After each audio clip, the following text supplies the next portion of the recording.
approach. So you can't say, my sister, when you are running out of questions and say people are running out of ideas, it's you running out of questions. How does picket line have to do with parliament?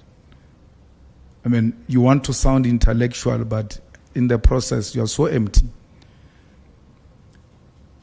You say, you said in parliament you can't do 1, 2, 3, pack that one. You said in parliament you can't do that 1, 2, 3, pack that one.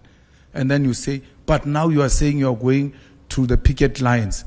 Are you running out of ideas? What does that have to do with parliament? If we don't ask sponsored questions, rather our questions are subjected to a thought process before you throw insults at people and say they are running out of ideas. You should check if you are not running out of questions.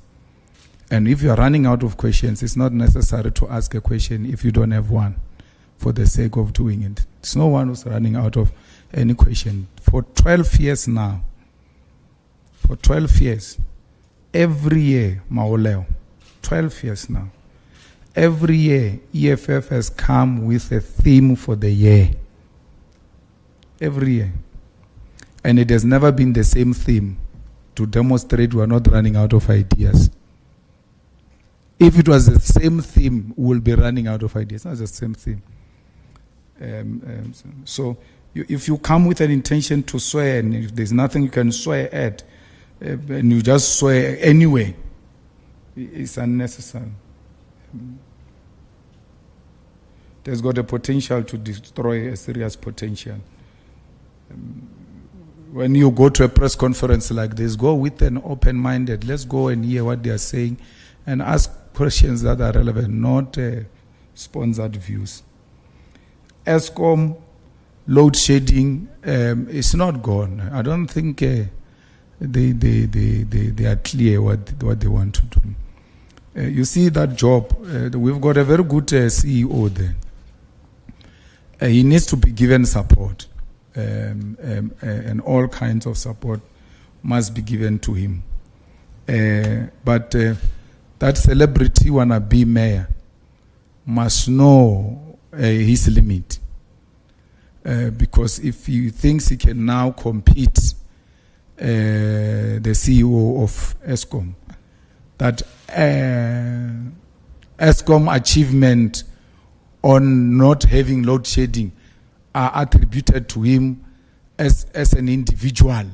He wants them. He wants a self-gratification, self-glorification. That is going to undermine the good work that people are doing there. He must chill. He's got no idea what he's doing. Let him leave those people to do what they are doing. And we've got full confidence in the CEO of Eskom, and we hope that he will not disappoint. We hope he will, within a short space of time, give us a permanent solution, because there must be a permanent solution out of this. The GNU partners are working with USA.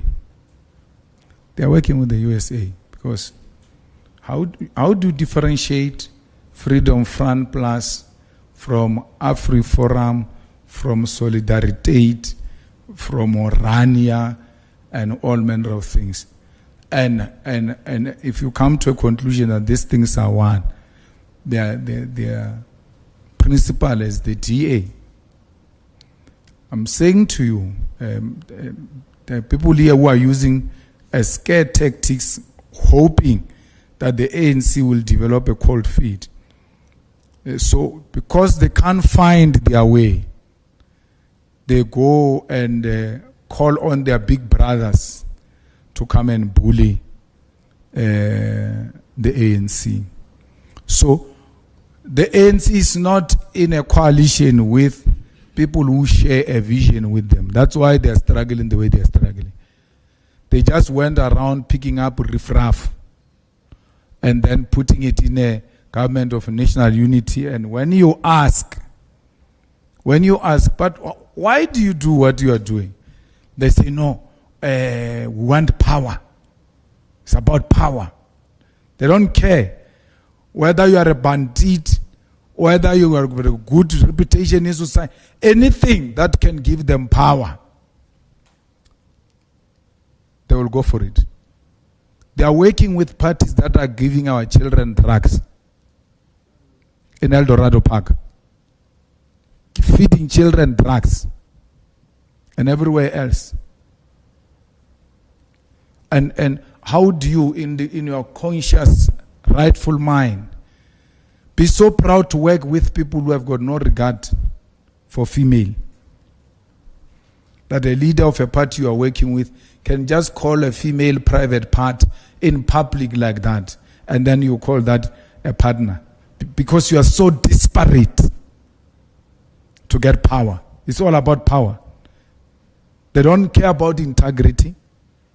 They don't care about the legitimacy. They don't care what does this do to the image of our country.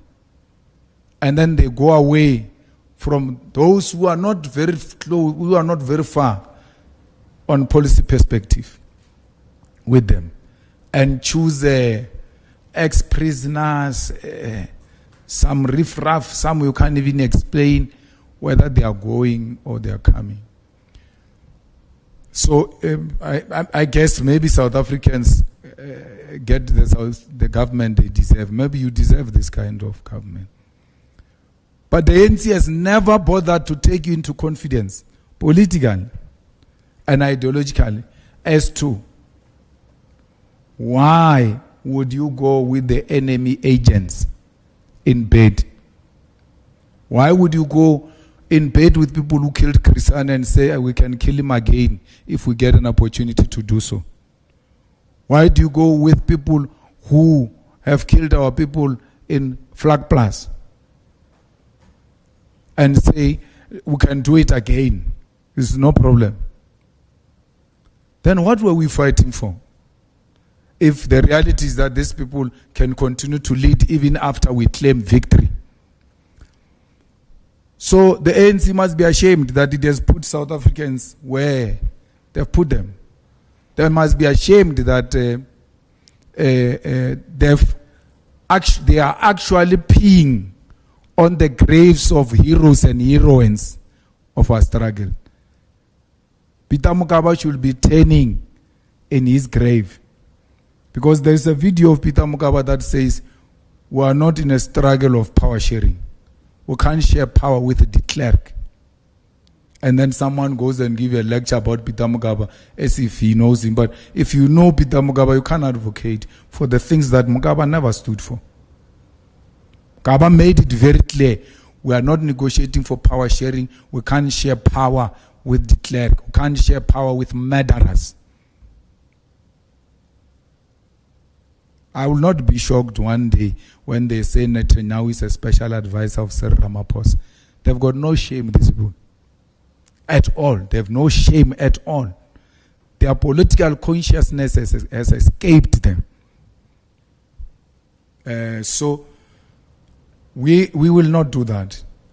If it means staying outside, so be it. You will rather die with your conscience very clear. There's an old man who died very poor in Limpopo called Lawrence Poganuk. He was in Robben Island, an astute intellectual, very clear on Marxism, on Lenin. Ideological clarity was something else. He died not being anything, not holding anything material and otherwise, because he said, but this is not what we're fighting for. He had the best credential compared to all the clowns that were leading when he was still alive. But he refused to participate in any government of these people. He said, no, this is not what we're fighting about. This is not us. And I hope Lawrence Poganuga will not be turning in his grave. I hope he will be smiling that what he warned us about is exactly what is happening right in front of our eyes. And that proves him right. that indeed Lawrence Poganoge was right about these people. This is not what our people fought for. This is a complete reversal of the gains of 1994. The gains which we should be using this government of today, where there is no outright winner, to say, how do we build on the gains of 1994? So be rest assured, the EFF, it's a growing organization. It's a very powerful organization. In all respect, and they all know. That's why when they all go crazy, they attack the EFF because they know it's an unstoppable force. We are now going to establish sub-regional structures. Why? We're moving away from elitist structures of people just moving around with titles with no clear role and going closer to the people. We now are consolidating all the youth under one umbrella because the youth hold a critical role in the politics of South Africa. And we know that this youth commander of the EFF is the one that will be leading the charge. You must just look at how the EFF is going to massively be mobilizing both young and old people behind the vision of economic freedom in our lifetime. We don't run out of ideas in the EFF. We don't run out of attracting people in the EFF. So you can't say, are you struggling to attract people? We can go to FNB or Orlando Stadium or any other field. People will come. We'll attract people because we've got ideas that are attractive. We attract young people because our ideas resonate with young people, and we are the only thing that makes sense to the youth of South Africa. Thank you.